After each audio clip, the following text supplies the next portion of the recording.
Si Dennis Porter ay isang batang 7 taong gulang pa lamang pero nakadanas na ng isang terebleng aksidente kasama ang kanyang ina. Nakaligtas siya pero ang kanyang ina ay hindi.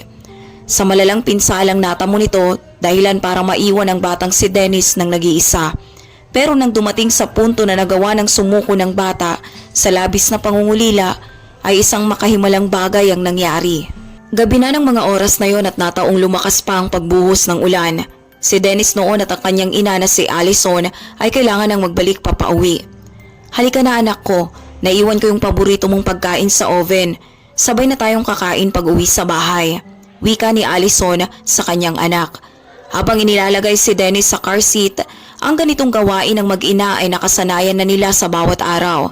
Kung saan si Dennis ay lagi na lamang nakakatulog sa kada biyahe nila papauwi. Sila ay naninirahan sa maliit na bayan ng Griffin. Pero si Allison ay nagtatrabaho sa Atlanta, kung saan nakalokasyon ang headquarters ng mga kumpanya. Dahil madalas siyang mag-ubos ng araw sa lugar ng Atlanta, ay naisipan niyang i-enroll na lamang ang kanyang anak na si Dennis sa isang malapit na eskwelahan mula di malayo sa kumpanya. Nang sa gayon ay maging malapit siya sa kanyang anak at mas maprotektahan ito sa anumang panganib. Wala na silang ibang pamilya na pwedeng mapuntahan o malapitan. Kaya naman sadyang malapit sila sa isa't isa. Madalas ay maayos naman ang panahon pero sadyang naging matindi ang pag-ulan ng gabing yon. Si Dennis ay nabulabog naman noon sa kanyang pagtulog dahil sa ingay ng mga cargo trucks. Waring nasa kontrol naman ang lahat ayon kay Allison. Pero dito siya nagkakamali. Si Allison ay napatulog lamang sa kanyang tutok na pagmamaneho habang ang kanyang anak ay natutulog sa may backseat. Nang sa biglaang pagkakataon, isang mabilis na truck ang biglang nag-overtake na siyang nakabanggaan nila. Nadaplisan ang sasakyan ni Allison pero sapat na yon para mapatilapon ito sa malayo. Nagawa pa ni Allison noon na magkaroon ng kamalayan sa awa ng Diyos para tignan at suriin ang kalagayan ng kanyang anak. Unti-unti siyang lumingon sa kanyang likuran pero di niya magawa dahil na rin sa posisyong kanyang kinalalagyan at nakasuot sa kanyang seatbelt. Kumalma ka lang anak, maayos tayo. Ang bata naman ay naging kalmado matapos madinig ang boses ng kanyang ina. Kinumpirmang ayos lamang siya sa backseat. Nais ng bata na umiyak pero hindi niya ito magawa dahil sa labis na pagkatakot. Halos 30 minuto din ang lumipas bago tuluyang nakarating ang mga rescuers. Ang truck driver na responsable sa aksidente ay siya ring tumawag ng assistance. Nagpapaliwanag na nagmamadali lamang siya para mauwian agad ang anak niyang babae na magdaraos ng kanyang kaarawan. Sadyang nanglabo lang umano ang bisyon ng lalaki ayon sa kanya dahil sa matinding lakas ng pagulan. Sa kabila nun ay malalampasan ng lalaking yun ang kaarawan ng kanyang anak dahil agad siyang naisabay para dalhin sa presinto. Habang si Allison at ang kanyang anak naman ay dediretso na agad sa pinakamalapit na hospital. Sa unang obserbasyon pa lamang ng doktor sa mag-ina ay napagtanto nilang wala talaga sa ayos ang lahat. Nagawang eksaminin ng mga doktor si Dennis at may pagkasorpresang hindi ito nakitaan ng anumang malalang pinsala. Malayong malayo sa inabot ng kanyang ina na sadyang nasa malalang kalagayan. Habang nadiskubre naman ang seryosong internal hemorrhage kaya't nangangailangan talaga si Allison ng agarang emergency operation. Ang walang kamuwang-muwang na bata ay animoy nawawala habang pinagmamasdan ng nagmamadali at nagpapabalik-balik ng mga doktor sa kanyang ina. Ano bata, gusto mo bang lumabas muna tayo para kumain? Sambit ng isang doktor doon na nais munang mailayo ang bata sa eksena. Ang ngalan ng doktor na yon ay si Kevin, isang kakagraduate na resident ng hospital. Nang matanong ni Kevin kay Dennis kung saan ang kanyang ama ay sumagot ang batang hindi pa niya ito nakikilala o nakita man lamang. Ang bata ay nagawang kumain noon ng ice cream at sandwich at nagkaroon na nga ng oportunidad si Dennis para magtanong, "Dok, magiging okay pa po ba si Mami?" Ang bagong doktor ay hindi pa nahaharap sa ganong klaseng kondisyon dahil siya'y bago pa lamang kaya't hindi niya malaman ang kanyang isasagot. Kung ano man ang natutunan ni Kevin sa medical school, yun ay dahil lahat ng bagay ay nagagawa nilang masolusyonan. Bata, alam ko na ginagawa ng mga kasamahan kong doktor ang lahat ng kahusayan nila para sa mami mo, kaya't huwag kang mag-alala. Pagtapos niya dito sa hospital ay sabay na kayong uuwi pabalik. Si Kevin naman ay nanatili lamang sa tabi ng bata kahit pa halos nakakatulog na ito matapos magpasaway sa kanila. Isang doktor ang nagpakita naman at nagsabing si Allison ay nasa operating room pa rin sa mga oras na yon. Gising at nais makita ang kanyang anak. Ang mga residente ay inaasahan naman kung ano ang mangyayari, kaya't agad nilang inihatid si Dennis para tumabi sa kanyang ina na nakahiga sa kama. Si Allison naman ay naatasang mas lumapit pa at tumabi sa kanyang anak. Agad pinayuhan at sinabihan ni Allison ang kanyang anak na dapat ay maging tapat at mapag-alaga kahit kanino dahil yun umano ang ugali ng isang tunay na lalaki. Higit sa lahat ay nagawa pa ding payuhan ni Allison ang kanyang anak sa kabila ng kalagayan na huwag siyang aalalahanin. Lalo't ang kailangan ng bata ngayon ay ang mas maging malakas dahil sa nalalapit na pagbabago ng kanyang buhay. Sa kahuli-hulihan, Dennis, tandaan mo na mahal ka namin at lagi mong aalagaan ang sarili mo. Si Allison ay napaluha na lamang matapos itong yakapin ng kanyang anak. Dahil sa wala ng ama at walang ibang kamag-anak, ay nagawang kontakin ng social service si Allison para makausap hanggat may pagkakataon pa. Bandang huli ay ang mga otoridad pa rin ang nasunod, kaya't si Dennis ay napadpad sa isang bahay ampunan. Agad ding naipaliwanag sa bata ng isang eksperto ang nangyari. At syempre aasahan na natin na magpupumiglas ang bata sa una, lalo na hindi talaga madali sa bata natanggapin ang lahat. Kung papaanong dating meron siyang bahay at mapag-alagang ina na pinakamamahal siya sa buong mundo ay parehas na lamang naglaho. Sadyang naging mabigat ang lahat pero pinilit pa rin ni Dennis na maging matapang at matatag gaya ng sinabi ng kanyang ina. Ang funeral ni Allison ay naisagawa ng simple at maayos na dinaluhan din ni Kevin at maging ng mga katrabaho ni Allison at ilang mga kaibigan. Ang bata ay namaalam ng may pagluhas sa kanyang ina. Kasabay ng isang taus-pusong pangako. Mami, pangako, palagi kitang bibisitahin. Hindi ko po kakalimutan yung mga huli mong salita sa akin. Nag-iisa ka lang po sa akin, Mami.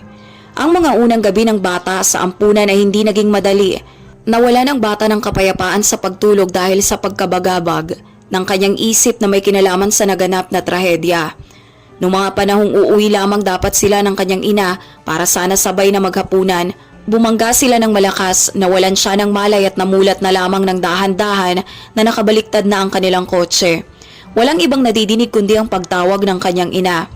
Walang araw na hindi nangarap ang bata sa kabila ng lahat na muli pa ring magbabalik ang kanyang ina para sunduin siya sa ampunan. Walang oras o sandali na hindi nabagabag ang isip ng bata na nailalayo na nito sa sarili niya sa iba. Hindi nakikisalamuha sa ibang mga bata at ang nais lamang ay maging mapag-isa sa bawat oras. Bilang bagong dating ay nagagawa siyang asarin ng ibang bata. Dennis, ano na namang iniisip mo? Iniisip mo ba na babalik pa rin ang mami mo? Multo na yun malamang. Huwag kang iyakin. Tanggapin mo na ang realidad na wala na ang mami mo at hindi na siya babalik pa.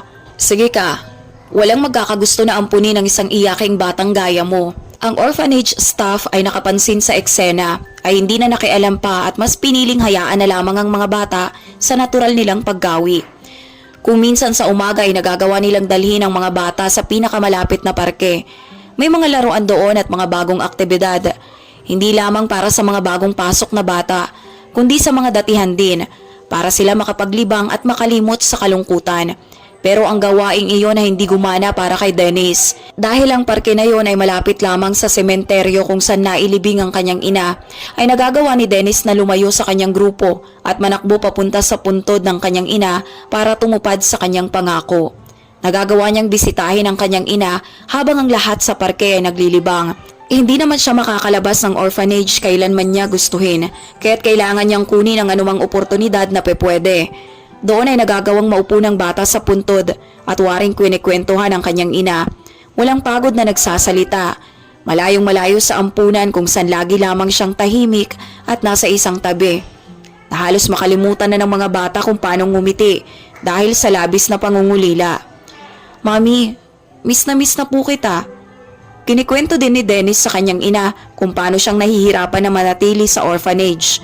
Kung paano siyang bulihin ng ibang bata. At wala namang ginagawa ang mga staff doon para siya ay matulungan.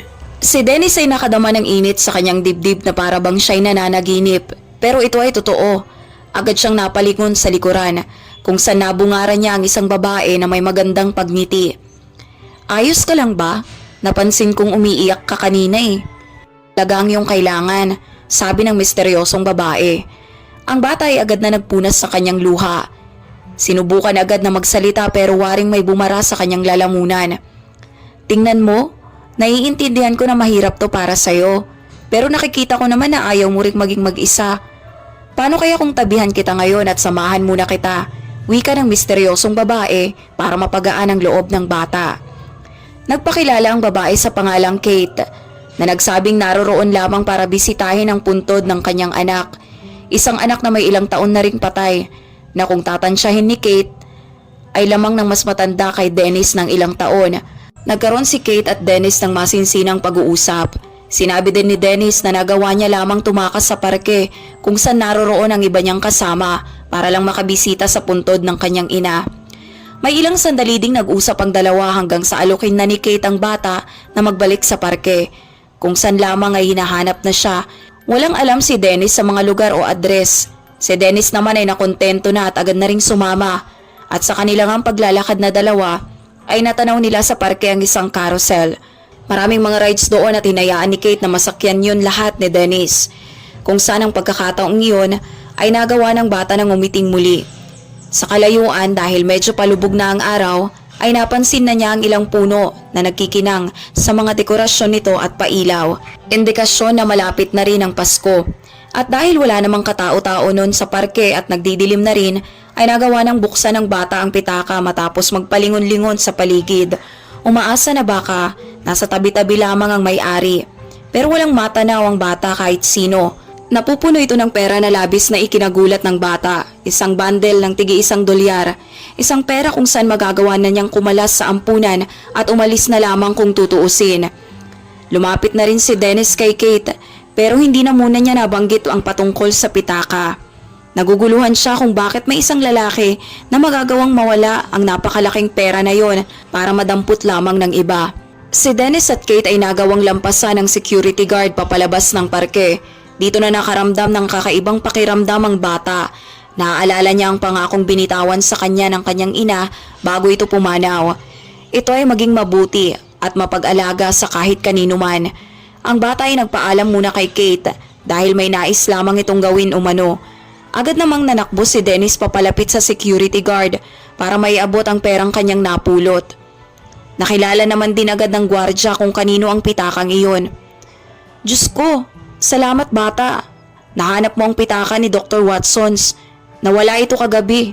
Isa sa pinakamatagal na nagsiserbisyo dito. Kaya naman nang mawala ang perang yan ay labis siyang namroblema. Iipon niya yan halos 1 taon niyang sahod. Nagawa mong iligtas ang Pasko ng kanyang pamilya, bata. Maraming salamat sa'yo. Tsak na magiging masaya siya ngayon. Bago umalis ang bata ay nagawa pang magsalita ng gwardya kay Kate. Ingat po kayo ma'am. Napakabait po niyang bata. Alam kong labis niyo siyang ipagmamalaki. Ang mga staff ng ampunan na abala pa ng mga oras na yon ay nabigla na lamang sa pagdating ni Kate. Kasama ang bata ay nasorpresa ang lahat nang may isang bata pala sa grupo ang nawawala. At hindi na nila yun napansin. Naging mabigat ng sobra ang dibdib ni Dennis na nagawa pa siyang asari ng isang bata. Sabi ko naman walang mag-aampon sa isang kagaya mong iyakin. Matapos ihatid si Dennis ay agad itong umalis. Dito na napagdesisyonan ni Kate na magpunta sa pinakamalapit na simbahan. Sa mga sumunod na araw ay nagkaroon na ng hindi magandang pagtulog si Kate. Maging sa kasagsagan ng umaga bago ito gumising ay nagagawa pa rin niyang mapanaginipan ang kanyang yumaong anak. Ang anak ni Kate na nagawa niyang bisitahin sa sementeryo kung saan naroroon ngayon si Dennis. Sadyang nabagabag ang kanyang isip. Napapainom na lamang siya ng tubig sa tuwing naaalala ang nakaraan ng kanilang pagsasama. Madalas sila noon sa beach lalo na tuwing weekends. Hindi naman din maiwasan ni Kate ang hindi mapatulala sa tuwing naaalala ang nakaraan, kung saan madalas silang maglaro ng kanyang anak noon sa dalampasigan at magtampisaw sa dagat. At nung araw na yon ay napansin ni Kate na nawala bigla ang kanyang anak sa dagat. Natigilan siya sa pagkatakot. Hanggang sa matagpuan na lamang ng mga rescuers ang katawan ng anak ni Kate na wala ng buhay. Pero sa kanyang panaginip ay kinakausap si Kate ng kanyang anak sa isang bahay habang inuulit-ulit ang mga salitang, "Mami, isama mo na ako." habang inaabot sa kanya ang isang note kung saan nakasaad ang isang address. Natandaan din naman ni Kate ang address na yon dahil ilang beses na niya itong naaninag ng mabuti sa kanyang panaginip. Agad namang sinabi ito ni Kate sa kanyang kinakasama na ang naging reaksyon ay hanapin ang address na yon dahil kung sa anak nga nila nang galing iyon ay hindi nila ito dapat baliwalain. Dinala sila ng address sa isang orphanage. Ito ang orphanage kung saan naroroon si Dennis, ang batang nakita niya sa sementeryo na sinasabi din ng salitang nais niyang sumama sa kanyang ina. Ang mag-asawa ay nagduda pero inihayag ni Kate na sa sementeryo, pakiramdam ko ay kailangan niya ako ng araw na yun at kailangan ko rin naman siya. Naging masaya ng saglit ang pagsasama namin, isang tapat na bata na nagpadama sa akin ng kahit kaunting panahon lamang na para akong nabuo bigla. Agad na hinagkan si Kate ng kanyang asawa at nagdesisyon kinabukasan ay agad silang pupunta sa orphanage para masaayos ang mga dokumento ni Dennis. Pero kailangan muna nila itong makausap at nais din itong makilala ang asawa ni Kate. Ayaw pa silang asikasuhin noon sa orphanage gaya ng napansin ni Kate na tila hindi masyadong iniintindi doon ang mga bata.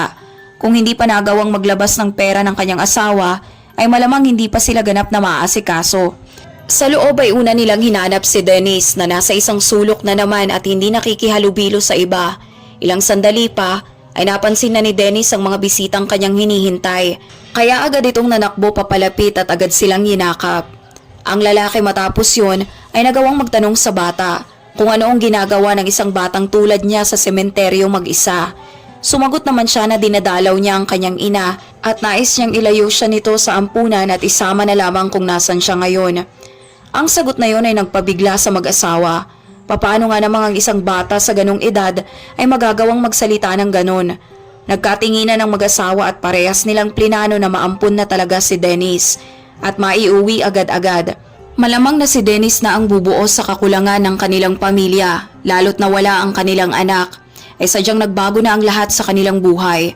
Kagaya din kay Dennis na nawala ang kanyang ina, agad ay ginawa nila ang lahat ng nararapat na proseso upang mapabilis lamang ang pag-ampon kay Dennis, na habang sa kanilang pinoproseso ay nagagawa naman nilang bisitahin halos araw-araw sa ampunan. Sinisigurado na naaalagaan siya sa bawat pagkakataon. Medyo nagtagal din ang lahat at naging maasikaso, pero ang lahat ay naging sulit bandang huli. Matapos maging legal ang documents for adoption, ay nagawa na nilang sunduin si Dennis sa ampunan ng may pagkasabik. Ang mga staff at batang ng asar kay Dennis noon ay wala nang nagawa kundi ang matahimik. Si Dennis ay nagkaroon na ngayon ng panibagong buhay at panibagong pamilya. Naging palakaibigan na rin siya at mas lalong naging magalang at mabuti sa kapwa. Si Dennis ay naniniwala na malaki ang naging parte ng kanyang ina sa saya na nararamdaman niya ngayon, kung saan dininig nito ang dasal ni Dennis na mailabas siya sa ampunan. Hindi siya napabayaan sa katauhan ng bago niyang kinikilalang magulang sa ngayon at habang buhay. Sabay na rin silang nagpupunta sa sementeryo para bisitahin ang kanilang kapwa minamahal. Alam ng pamilya na kung nasan sila ngayon ay malamang na masaya rin sila sa magandang kinahinatnan ng lahat. Kung paanong ang kakulangan nila ngayon ay ganap na naglaho at ngayon ay mas nabuo na sila at mas pinatatag ng tunay na pagmamahal.